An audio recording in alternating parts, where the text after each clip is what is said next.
करतार सिंह सराभा की जीवनी हरबंस सिंह चावला की लिखी हुई है। करतार सिंह सराभा जो कि छोटी उम्र के विच ही फांसी के रस्से को उसने चुम्या है। छोटी उम्र का सच्चा देश भगत जो कि देश के लिए कुर्बान हो गया, जिसका जन्म 24 मई 1896 पिंड सराभा जिला लुधियाना विच होया है। उसका पिंड किहड़ा सी? सराभा। उसके पिता जी मंगल सिंह जो कि रजे पुजे किसान सन। दादा जी बदन सिंह, पिता का देहांत बचपन में ही हो गया। पालन पोषण दादा बदन सिंह ने किया जो कि उसनों वड्डा सरकारी अफसर बनया देखना चाहते सन। मुढ़ली पढ़ाई पिंड के प्राइमरी स्कूल तो ही प्राप्त की। मालवा हाई स्कूल तो मिडल क्लास पास की। फिर मिशन हाई स्कूल में दाखला लै लिया, पर पढ़ाई में दिल ना लग्या। 9वीं जमात में ही पढ़ाई विचे छड्ड के वो अपने चाचा जी कोल उड़ीसा चले गए। उत्थे रहिंदियां उसने 10वीं पास की। उस समय बंगाल ते उड़ीसा विच आज़ादी संबंधी जागृति पैदा हो चुकी सी। नाल बेटे टेबल बना के 1 मार्क क्वेश्चन नोट करी चलो। जिसका करतार सिंह सराभे ते बहुत प्रभाव पिया। उसनों पता लग्या, उसने पहली बारी महसूस किया कि जड़े अंग्रेज साम्राज्य है किवें भारतीयों का लोहू चूस रहे हैं, भारतीयों उत्ते जुल्म कर रहे हैं। इत्थे रहिंदे ही उसने अगांह-वधू साहित इतिहास ते राजनीति नाल संबंधित बहुत सारिया किताबां पढ़ियां। ये 1 मार्क क्वेश्चन नोट कर लो। साहित सारियां दे हित लई लिखिया गया रचनावां। यह जिहड़ा साहित्य है जीवनी एकांगी कहानी, ये साहित्य के 2 रूप ने। एक हुंदा कविता, एक हुंदे वार्तक। वार्तक दे विच जीवनी कहानी एकांगी नावल नाटक सा जमा हित साहित, ठीक है। सारियां दे भले लई लिखिया गया रचनावां नूं साहित कहंदे है। जिवें पंजाबी साहित्य है, अंग्रेजी साहित्य है, हिंदी साहित्य है, ठीक है। Follow it. लिटरेचर, ठीक है। उसने रहिंदियां कित्थे रहिंदियां उड़ीसा विच रहिंदियां पढ़ लिया सी। फिर 1912 का समा आया जदों वो उचेरी विद्या दे लई उचेरी विद्या प्राप्त करने लई अमरीका जान लगा। अमरीका की बंदरगाह ते इमीग्रेशन के अधिकारी ने उसनों उतरन की इजाजत नहीं दी। उसके नाल उसकी गलबात हुई, कन्वरसेशन हुई। इमीग्रेशन अधिकारी उस तो बहुत ही प्रभावित होया गल्लां बातों तो। उसने आखिर ते गल्लां बातों तो प्रभावित होकर उसनों उत्थे उतरन की आग्ञा दे दी। कित्थे उतरन की? सान फ्रांसिस्को उतरन की आग्ञा दे दी। देश को आज़ाद करवाउण लई क्रांतिकारी सोच रखण वाला करतार सिंह सराभा, जिसने अमरीका विच रहिंदियां जिथे तक अपनी उचेरी पढ़ाई हासिल की है, विद्या प्राप्त की, उत्थे एक Hindi association of Pacific coast संस्था गठित की। इस संस्था का कोई भी ओहदा उसकी छोटी उम्र होने करके उन्होंने नहीं दिता गया। पर बाद विच 1913 विच जदों गदर परचे का प्रकाशन होया तां उसकी सारी जिम्मेवारी करतार सिंह सराभा नूं दित्ती गई। मीनस गदर पार्टी का वह कार्यकारी मैंबर बन गया। क्लीयर है। फिर आज़ादी के लिए संघर्ष शुरू होया, जद्दोजहद शुरू हुई और सोच लिया कि अंग्रेज़ों नूं देश विचों शांतिमय अंदोलन नाल बाहर नहीं कढ़िया जा सकता, इहदे लई हथियारबंद अंदोलन चलाना पवेगा। फिर गदर पार्टी दीयां तैयारियां शुरू होईयां। तैयारियां जदों मुकम्मल हो गई, 21 फरवरी 1915 का दिन मिथ्या गया। की करन लई? गदर कर लई। गदर पार्टी के प्रधान कौन सन? बाबा सोहन सिंह पकना। बाबा सोहन सिंह पकना करतार सिंह सराभा तो बहुत प्रभावित सन। उन्होंने बाबा जरनैल कह के क्या करते सन। ते करतार सिंह सराभा जिहड़ा सी अपनी जेब विच हमेशा भगत सिंह की फोटो रखता सी, क्योंकि उसनों अपना वो प्रेरणा स्रोत, अपना भरा मित्र, गुरु मनता सी। क्लीयर है बेटे इत्थों तक। हुण जदों गदर पार्टी दीयां सारियां तैयारियां मुकम्मल हो गईयां, उन्हां दी पार्टी विच एक किरपाल सिंह आ गया जो कि गद्दार निकलिया, जिसने सारिया पार्टी दीयां खबरां खुफिया पुलिस नूं दे दित्तियां। उस समय दी सरकार नूं दिंदा रहा, जिस करके इन्हां दी योजना फेल हो गई। इन्हां ने तारीख पहला पा दी 19 फरवरी 1915 का दिन पा दिता। पर उस तारीख का भी किसी ना किसी तरीके उस कृपाल सिंह गद्दार राही अंग्रेज सरकार को पता लग गया। इन्हां दियां योजनावां असफल होकर रह गई। आखिरकार अंग्रेज सरकार ने मौका देख के इन्हां नूं गिरफ्तार कर लिया। गिरफ्तार करके इन्हां ते इल्जाम लगाए गए, अंग्रेजी राज का तख्ता पलटन का इल्जाम लगाया गया, संगीन इल्जाम लगाए गए।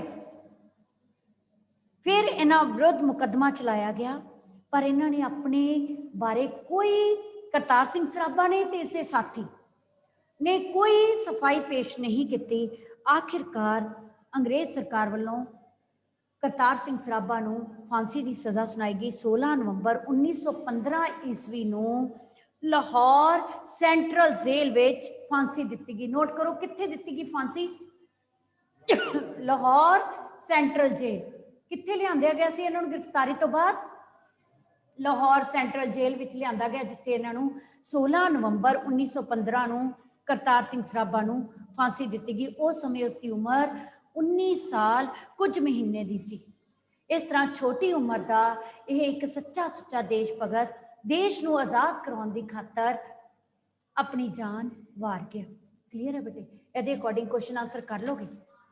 हाँ जी बच्चे बोलो। क्वेश्चन आंसर सारे हो गए? पैरा वाइज ही मैं बोले है। पहला है जन्म, फिर है बचपन ते मुढ़ली पढ़ाई, फिर है उड़ीसा चले जाना, फिर है अमरीका दे विच उचेरी पढ़ाई हासिल करनी, उत्थे रहिंदे ही गदर पार्टी का कार्यकारी मैंबर बनना, जिहड़ी गदर पार्टी बाबा सोहन सिंह भकना की बनाई है। फिर गदर पार्टी दीयां सारियां तैयारियां हो गई, पर असफल किवें होईयां? कृपाल सिंह गद्दार के कारण। फिर फांसी दित्ती गई। क्लीयर है? ये अकॉर्डिंग क्वेश्चन आंसर है। हुण आपां नैक्सट जीवनी करिए। पुलाड़ दी परी कल्पना चावला, जिहड़ी आपां इस टर्म दे विच ही रीड कीती है। ऑलरेडी तुहानूं सारा मैनूं लगदा है तकरीबन तुसीं नोटबुक ते क्वेश्चन आंसर किए हैं, तुहानूं तकरीबन आते हैं। एक बारी फिर समझ लो सारी जीवनी। पुलाड़ दी परी कल्पना चावला एक प्रसिद्ध विज्ञानी, पुलाड़ विज्ञानी हुई है। मैं हुण पैरा वाइज ही बोलांगी बेटे, उहदे अकॉर्डिंग 1 मार्क क्वेश्चन। यस, जिसने पुलाड़ यात्रा की, पुलाड़ विज्ञानी बन के पुलाड़ यात्रा की, बहुत सारे प्रयोग किए, जिस करके उसका नाम देश विच विदेश विच बड़े ही मान सन्मान नाल लिया जाता है। उसनूं की कहा जाता है? पुलाड़ दी परी। सुनील कुमार बेदी की यह रचना है। कल्पना चावला का जन्म 1 जुलाई 1961, 1 जुलाई 1961 में कित्थे होया बेटे? करनाल। किहड़े इलाके विच? मॉडल टाउन इलाके विच होया। पिता का नाम बनारसी दास, माता का नाम संयोगता सिंह। बचपन विच ही माता पिता की बड़ी लाडली रही है। माता पिता इसनूं प्यार नाल मोंटू आखदे सन। की नाम सी इसका बचपन में? मोंटू आखदे सन। इसका मुढ़ला जीवन कित्थे बीतिया बेटे? करनाल विच ही बीतिया है। मुढ़ला जीवन कित्थे बीतिया? करनाल विच। चौथी जमात विच इसने किहड़ा मॉडल बनाया? स्पेस शटल का मॉडल बनाया। बचपन विच ही यह छत ते लेटे लेटे चंद तारियां की रहस्यमयी दुनिया बारे सोचती रहिंदी। ते जदों स्पेस शटल का मॉडल बनाया तो उसने सोच लिया कि वड्डी होके वो स्पेस विच ही यात्रा करेगी, पुलाड़ की यात्रा करेगी। क्लीयर है बेटे? नैक्सट, मुढ़ली पढ़ाई उसने टैगोर बाल निकेतन स्कूल तो 10वीं तक की विद्या प्राप्त की है। दैन कल्पना चावला ने DAV कॉलेज, गर्ल्स कॉलेज तो प्री यूनीवर्सिटी, जिन्होंने +1 कहने ना, प्री यूनीवर्सिटी पास की। उस तो बाद उसने दयाल सिंह कॉलेज तो प्री इंजीनियरिंग की डिग्री हासिल की करनाल विच। इत्थे ही उसने एक फ्लाइंग क्लब की मैंबर बन के पुष्पक विमान उड़ाना ते ग्लाइडिंग करनी सीख ली सी। कल्पना चावला का परिवार धार्मिक भावना वाला, धार्मिक विचारों वाला, जे परिवार में उसकी परवरिश हुई जिस करके उसकी व्यक्ति भी धार्मिक भावना वाली बन गई। वह शाकाहारी ते संस्कारी बच्ची बनी। उसके माता पिता उसनों अध्यापक या डॉक्टर बनाना चाहते सन, पर उसकी जिंदगी का तो मनोरथ ही कुछ होर सी। उद्देश ही कुछ होर सी। वो तो पुलाड़ यात्रा करनी चाहती सी, पुलाड़ विग्यानी बनना चाहती सी। इस करके उसने जदों उसने प्री यूनीवर्सिटी प्री इंजीनियरिंग कर ली तो वह हुण बैचलर डिग्री हासिल करना चाहती है इंजीनियरिंग च। फिर वह चंडीगढ़ गए, चंडीगढ़ तो उसने इंजीनियरिंग कॉलेज तो बैचलर ऑफ इंजीनियरिंग की डिग्री हासिल की है। इत्थे कुछ समा उसने अध्यापन के काम विच अपनी ड्यूटी निभाई है। माता पिता इत्थे ही रह के उसनों होर अगे पढ़ाना चाहते सन, पर उसका कुछ मनोरथ कुछ होर ही सी। इत्थे ही वो एस्ट्रो सोसाइटी की सकत्तर भी चुनी गई, पर वो पुलाड़ में जाना चाहती सी। उत्थे जाके वो किहदे बारे जानना चाहती है? चंद तारियां की रहस्यमयी दुनिया बारे जानना चाहती है। उच्चे हुण इत्थे ही उसके मन विच कुड़ियां दे प्रति जिहड़ी सोच आई कि कुड़ियां मुंडियां विच कोई फर्क नहीं होना चाहिए, कि कुड़ियां भी पढ़ लिख के हर खेतर विच अगे बढ़ सकदियां ते समाज नूं सेध दे सकदियां, समाज नूं सवार सकदियां हन। कि कुड़ियां नूं घर दी चार दीवारी तो बाहर निकल के अपनी योग्यता दिखाने का मौका मिलना चाहिए। और वो उन्हां मापियां नूं नफरत करदी सी जिहड़े कि कुड़ियां नूं पढ़ाउण दे हक विच नहीं सन। वो समझदी सी जे औरत पढ़ेगी तो समाज तरक्की करेगा, समाज का भला होएगा। ये एक अलग क्वेश्चन, वड्डा क्वेश्चन भी बनता है बेटे, ठीक है।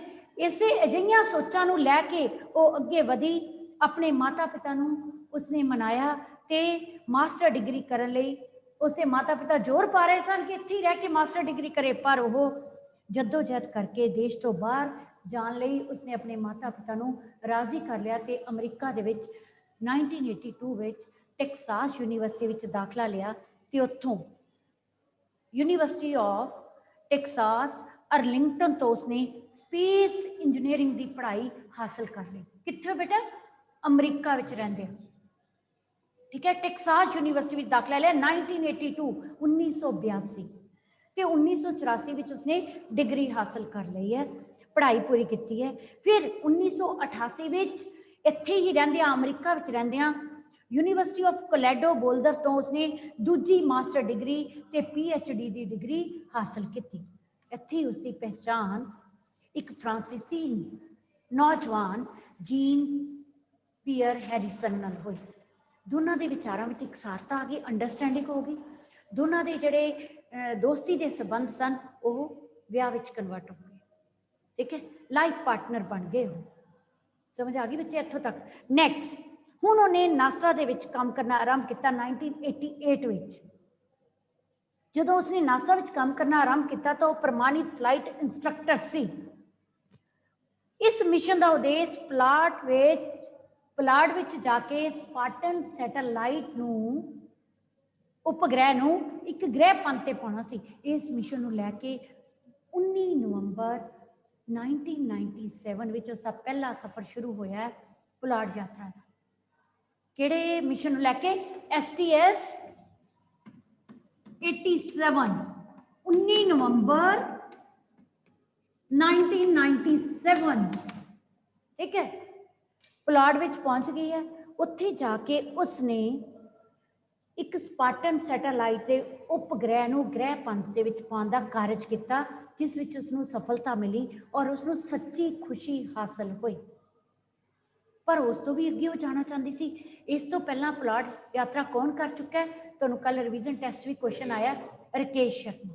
पर यह पहली औरत हुई है जिसने पुलाड़ यात्रा की है, क्योंकि इस तो पहला तो कौन गया? राकेश शर्मा 1984 1984। क्लीयर है बेटे? हुण दोबारा मिशन ते जाना। ये पहली भारतीय औरत बनी जदों पहले यात्रा ते गई है, पहले मिशन नूं लैके। हुण दूसरा मिशन की सी? दूसरे मिशन दे विच STS 107 कदों गई है? 16 जनवरी 2003। 16 जनवरी 2003 नूं वो दूसरी बार पुलाड़ यात्रा ते गई अपने 6 विज्ञानी साथियों नूं लैके। किहड़ा मिशन लैके? STS 107 107 नूं लैके, ठीक है। 16 जनवरी 2003 उसका यह ਪੁਲਾੜ ਯਾਤਰਾ ਦਾ ਸਫ਼ਰ ਸ਼ੁਰੂ ਹੋਇਆ। ਉੱਥੇ ਉਸਨੇ ਰਹਿੰਦੇ ਆਪਣੇ ਸਾਥੀ ਵਿਗਿਆਨੀਆਂ ਦੇ ਨਾਲ ਪੁਲਾੜ ਦਾ ਮਨੁੱਖੀ ਸਰੀਰ ਉੱਤੇ ਪ੍ਰਭਾਵ, ਕੈਂਸਰ ਕੋਸ਼ਿਕਾਵਾਂ ਦੀ ਸਮੀਖਿਆ, ਬ੍ਰਹਿਮੰਡ ਦਾ ਰਹੱਸ ਜਾਣਨ ਦੀ ਉਹਨੇ ਪੂਰਾ ਅਧਿਐਨ ਕੀਤਾ ਤੇ 80 ਦੇ ਕਰੀਬ ਉਸਨੇ ਤਕਰੀਬਨ ਪ੍ਰਯੋਗ ਕੀਤੇ ਹੈ। 80, ਠੀਕ ਹੈ। 1ਵਾਂ ਕੁਐਸਚਨ ਹੈ, ਹੁਣ ਜਦੋਂ ਇਹ ਪ੍ਰਯੋਗ ਕਰਨ ਤੋਂ ਬਾਅਦ 16 ਦਿਨ ਪੁਲਾੜ ਵਿੱਚ ਰਹੀ ਹੈ। ਦੇਖੋ 16 ਜਿਹੜਾ ਵਰਡ ਹੈ ਨਾ 16, ਉਹੀ ਉਹਦੀ ਖੁਸ਼ਕਿਸਮਤੀ ਸੀ, ਉਹੀ ਬਾਅਦ ਵਿੱਚ ਉਹਦੇ ਲਈ ਹੋਣੀ ਦਾ ਸ਼ਿਕਾਰ ਹੋਈ ਹੈ। ਬਦਕਿਸਮਤੀ ਵੀ ਉਹੀ ਬਣੀ 16 ਵਰਡ। 16 ਦਿਨ ਪੁਲਾੜ ਵਿੱਚ ਰਹਿਣ ਤੋਂ ਬਾਅਦ 1 ਫਰਵਰੀ 2003 ਨੂੰ ਉਹ ਆਪਣੇ 6 ਵਿਗਿਆਨੀ ਸਾਥੀਆਂ ਸਮੇਤ ਵਾਪਸ ਪਰਤ ਰਹੀ ਸੀ। ਧਰਤੀ ਦੇ ਵਾਯੂਮੰਡਲ ਵਿੱਚ ਦਾਖਲ ਹੋਣ ਤੋਂ ਪਹਿਲਾਂ 16 ਮਿੰਟ ਹੀ ਬਾਕੀ ਸੀ। ਫਿਰ 16 ਆਇਆ ਨਾ ਬੇਟੇ, 16 ਮਿੰਟ ਬਾਕੀ ਸੀ। ਕਿਹੜਾ ਜਹਾਜ਼ ਸੀ? ਕੋਲੰਬੀਆ ਪੁਲਾੜੀ ਜਹਾਜ਼। ਕਿ ਕੀ ਵਾਪਰ ਗਿਆ ਕਿ ਕੰਟਰੋਲ ਰੂਮ ਤੋਂ ਕੁਝ ਪਤਾ ਨਹੀਂ ਚੱਲਿਆ ਕਿ ਪੁਲਾੜੀ ਜਹਾਜ਼ ਦੇ ਵਿੱਚ ਖਰਾਬੀ ਆ ਗਈ। ਪੁਲਾੜੀ ਜਹਾਜ਼ ਦਾ ਤਾਪਮਾਨ ਵੱਧ ਗਿਆ। ਸ਼ਾਮ ਦੇ 7:30 ਵਜੇ ਇੱਕ ਧਮਾਕੇ ਦੇ ਨਾਲ 6 ਸਾਥੀਆਂ ਸਮੇਤ ਇਹ ਜਹਾਜ਼ ਕਲਪਨਾ ਚਾਵਲਾ ਸਮੇਤ ਜਿਹੜਾ ਹੈ ਖਲਾ ਵਿੱਚ ਹੀ ਤਹਿਸ ਨਹਿਸ ਹੋ ਕੇ ਰਹਿ ਗਿਆ। ਖਲਾ ਮੀਨਸ ਪੁਲਾੜ ਵਿੱਚ, ਠੀਕ ਹੈ, ਸਪੇਸ ਦੇ ਵਿੱਚ ਤਬਾਹ ਹੋ ਗਿਆ। ਇਸ ਦੇ ਨਾਲ ਹੀ ਕਲਪਨਾ ਚਾਵਲਾ ਦੀ ਜ਼ਿੰਦਗੀ ਖਤਮ ਹੋ ਗਈ। ਜਦੋਂ ਆ ਰਹੇ ਸੀ ਵਾਪਸ, ਪਰ ਆਪਾਂ ਤਾਂ ਕਵਾਂਗੇ ਤਾਂ ਉਹੀ ਨਾ ਕਿ ਸਪੇਸ ਯਾਤਰਾ ਤੇ ਜੋ ਗਈ ਹੈ, ਅਜੇ ਧਰਤੀ ਤੇ ਆਉਣ ਵਿੱਚ 16 ਮਿੰਟ ਬਾਕੀ ਸਨ ਕਿ ਕਿਸੇ ਤਰ੍ਹਾਂ ਕੋਈ ਖਰਾਬੀ ਆ ਗਈ, ਤਾਪਮਾਨ ਵੱਧ ਗਿਆ, ਪਤਾ ਹੀ ਨਹੀਂ ਚੱਲਿਆ ਕਿ ਕੀ ਹੋਇਆ। ਕੰਟਰੋਲ ਰੂਮ ਵਾਲਿਆਂ ਤੋਂ ਵੀ ਨਹੀਂ ਪਤਾ ਚੱਲਿਆ, ਇੱਕਦਮ ਚੁੱਪ ਛਾ ਗਈ। ਸ਼ਾਮ ਦੇ 7:30 ਵਜੇ ਪਤਾ ਲੱਗ ਗਿਆ ਕਿ ਇਹ ਜਿਹੜਾ ਜਹਾਜ਼ ਹੈ ਉਹ ਖਲਾ ਵਿੱਚ ਤਬਾਹ ਹੋ ਗਿਆ। ਕਲਪਨਾ ਚਾਵਲਾ ਨੂੰ ਉਸ ਦੇ ਜਾਣ ਤੋਂ ਬਾਅਦ ਕੀ ਸਨਮਾਨ ਪ੍ਰਾਪਤ ਹੋਏ, ਇਹ ਵੱਡਾ ਕੁਐਸਚਨ ਬਣਨਾ ਹੈ। ਕਲਪਨਾ ਚਾਵਲਾ ਦੀ ਮੌਤ ਦਾ ਕਾਰਨ ਕੀ ਬਣਿਆ ਤੇ ਕਿਵੇਂ ਹੋਈ ਹੈ, ਠੀਕ ਹੈ, ਕਿ ਜਦੋਂ ਦੂਜੇ ਮਿਸ਼ਨ ਤੇ ਗਈ ਹੈ। ਪੂਰਾ ਡਿਟੇਲ ਇਹੀ ਪੂਰਾ ਪੈਰਾ ਦੇਣਾ ਹੈ ਤੁਸੀਂ। ਹੁਣ ਕਲਪਨਾ ਚਾਵਲਾ ਨੂੰ ਉਸ ਦੇ ਜਾਣ ਤੋਂ ਬਾਅਦ ਬੜੇ ਮਾਣ ਸਨਮਾਨ ਦਿੱਤੇ ਗਏ। ਇਹ ਪੈਰਾ ਅਲੱਗ ਹੈ। ਕਿਹੜੇ ਕਿਹੜੇ ਮਾਣ ਸਨਮਾਨ ਪ੍ਰਾਪਤ ਹੋਏ ਨੋਟ ਕਰ ਲਓ, ਕਿਉਂਕਿ ਜੀਵਨੀਆਂ ਦੇ ਕੁਐਸਚਨ ਆਂਸਰ ਤੁਹਾਨੂੰ ਲਰਨ ਕਰਨੇ ਪੈਣੇ ਆ। ਕਹਾਣੀਆਂ ਔਰ ਇਕਾਂਗੀ, ਤੁਸੀਂ ਇੱਕ ਕਹਾਣੀ ਪੜ੍ਹ ਲੈਂਦੇ ਹੋ, ਉਹਦੇ ਵਿੱਚ ਤੁਹਾਡੀ ਆਪਣੀ ਸੈਲਫ ਫਰੇਮਿੰਗ ਹੈ, ਠੀਕ ਹੈ ਬੇਟੇ। ਪਰ ਜੀਵਨੀਆਂ ਦੇ ਵਿੱਚ ਤੁਸੀਂ ਸਾਰਾ ਕੁਝ ਲਰਨ ਕਰਨਾ ਹੈ। Congressional space medal, NASA space flight medal, NASA distinguished service medal ਨਾਲ ਉਹਨੂੰ ਸਨਮਾਨਿਆ ਗਿਆ ਹੈ। ਯੂਨੀਵਰਸਿਟੀ ਆਫ ਕੋਲੋਰਾਡੋ ਨੇ 1983 ਤੋਂ ਦਿੱਤੇ ਜਾ ਰਹੇ ਆਊਟਸਟੈਂਡਿੰਗ ਰੀਸੈਂਟ ਐਲੂਮਨੀ ਅਵਾਰਡ ਦਾ ਨਾਮ ਬਦਲ ਕੇ ਕਲਪਨਾ ਚਾਵਲਾ ਅਵਾਰਡ ਰੱਖ ਦਿੱਤਾ। ਕਲਪਨਾ ਚਾਵਲਾ ਦੀ ਯਾਦ ਵਿੱਚ ਕਰਨਾਲ ਵਿੱਚ ਕਲਪਨਾ ਚਾਵਲਾ ਮੈਡੀਕਲ ਕਾਲਜ ਦੀ ਸਥਾਪਨਾ ਕੀਤੀ ਗਈ। ਕੁਰੂਕਸ਼ੇਤਰ ਵਿੱਚ ਹਰਿਆਣਾ ਸਰਕਾਰ ਵੱਲੋਂ ਕਲਪਨਾ ਚਾਵਲਾ ਤਾਰਾ ਮੰਡਲ ਦੀ ਸਥਾਪਨਾ ਕੀਤੀ ਗਈ। ਇਸ ਤੋਂ ਇਲਾਵਾ ਦੇਸ਼ਾਂ ਵਿਦੇਸ਼ਾਂ ਵਿੱਚ ਹੀ ਬਹੁਤ ਸਾਰੇ ਮਾਣ ਸਨਮਾਨ ਕਲਪਨਾ ਚਾਵਲਾ ਨੂੰ ਪ੍ਰਾਪਤ ਹੋਏ। ਹੁਣ ਇਸ ਦੇ ਅਕੋਰਡਿੰਗ ਤੁਸੀਂ ਦੋਨੋਂ ਜੀਵਨੀਆਂ ਦੇ ਅਕੋਰਡਿੰਗ ਬਹੁ ਵਿਕਲਪੀ ਕੁਐਸਚਨ ਕਰਨੇ ਹਨ, 2 ਮਾਰਕਸ ਕੁਐਸਚਨ ਕਰਨੇ ਹਨ ਰਿਵਾਈਜ਼, ਔਰ ਵੱਡੇ ਕੁਐਸਚਨ ਰਿਵਾਈਜ਼ ਕਰਨੇ ਹਨ, ਠੀਕ ਹੈ ਬੇਟੇ। ਹੁਣ ਆਪਾਂ ਕਰੀਏ ਇਕਾਂਗੀ ਹੈ ਕਿਰਤ ਦਾ ਸਤਿਕਾਰ। ਅੱਜ ਆਪਾਂ ਥੋੜਾ ਜਿਹਾ ਰਿਵਾਈਜ਼ ਕਰ ਲੈਣੇ ਆ, ਬਾਕੀ ਆਪਾਂ ਕੱਲ ਦੀ ਕਲਾਸ 'ਚ ਸਾਰੀ ਗ੍ਰਾਮਰ ਰਿਵਾਈਜ਼ ਕਰਾਂਗੇ ਔਰ ਇਹ ਇਕਾਂਗੀ ਕਰਾਂਗੇ ਕਿਰਤ ਦਾ ਸਤਿਕਾਰ। ਕਿਰਤ ਦਾ ਸਤਿਕਾਰ ਡਾਕਟਰ ਹਰਚਰਨ ਸਿੰਘ ਦਾ ਲਿਖਿਆ ਹੋਇਆ ਇਕਾਂਗੀ ਹੈ। ਇਹ ਕਿਰਤ ਦੀ ਮਹਾਨਤਾ ਨੂੰ ਦਰਸਾ ਰਿਹਾ ਹੈ। ਇਸ ਦਾ ਮੁੱਖ ਪਾਤਰ ਹੈ ਕਿਸ਼ਨ, 9ਵੀਂ ਜਮਾਤ ਦਾ ਵਿਦਿਆਰਥੀ, ਪਰ ਉਹ ਬੂਟ ਪਾਲਿਸ਼ ਕਰ ਰਿਹਾ ਹੈ, ਹਾਲਾਤ ਦਾ ਮਾਰਿਆ ਹੋਇਆ। ਵੈਸੇ ਬਚਪਨ ਵਿੱਚ ਅਜਿਹਾ ਕੰਮ ਕਰਨਾ, ਬਾਲ ਮਜ਼ਦੂਰੀ ਕਰਨਾ ਅਪਰਾਧ ਮੰਨਿਆ ਗਿਆ ਹੈ, ਪਰ ਕਿਸ਼ਨ ਨੂੰ ਮਜਬੂਰੀ ਵਸ, ਕਿਉਂਕਿ ਉਸਦੇ ਪਿਤਾ ਜੀ ਦੇਸ਼ ਦੀ ਵੰਡ ਸਮੇਂ ਚੱਲ ਵਸੇ ਹਨ, ਉਹਨਾਂ ਦਾ ਕਤਲ ਹੋ ਗਿਆ। ਉਸਦੀ ਮਾਂ ਕੱਪੜੇ ਸਿਉਂ ਕੇ ਘਰ ਦਾ ਗੁਜ਼ਾਰਾ ਕਰਦੀ ਹੈ ਤੇ ਕਿਸ਼ਨ ਜੋ ਕਿ ਪੜ੍ਹਨਾ ਚਾਹੁੰਦਾ ਹੈ, ਪੜ੍ਹਾਈ ਵਿੱਚ ਹੁਸ਼ਿਆਰ ਹੈ, ਆਪਣੀ ਪੜ੍ਹਾਈ ਦਾ ਖਰਚਾ ਪੂਰਾ ਕਰਨ ਲਈ ਤੇ ਕਿਤਾਬਾਂ ਦਾ ਖਰਚਾ ਪੂਰਾ ਕਰਨ ਲਈ ਉਹ ਬੂਟ ਪਾਲਿਸ਼ ਦਾ ਕੰਮ ਕਰਦਾ ਹੈ। ਇਹ ਸਾਰਾ ਦ੍ਰਿਸ਼ ਕਿੱਥੇ ਵਾਪਰਦਾ ਹੈ? ਦਿੱਲੀ ਦੇ ਬੱਸ ਸਟਾਪ ਤੇ। ਇਕਾਂਗੀ ਦਾ ਨਾਮ ਹੈ ਕਿਰਤ ਦਾ ਸਤਿਕਾਰ, ਠੀਕ ਹੈ। ਡਾਕਟਰ ਹਰਚਰਨ ਸਿੰਘ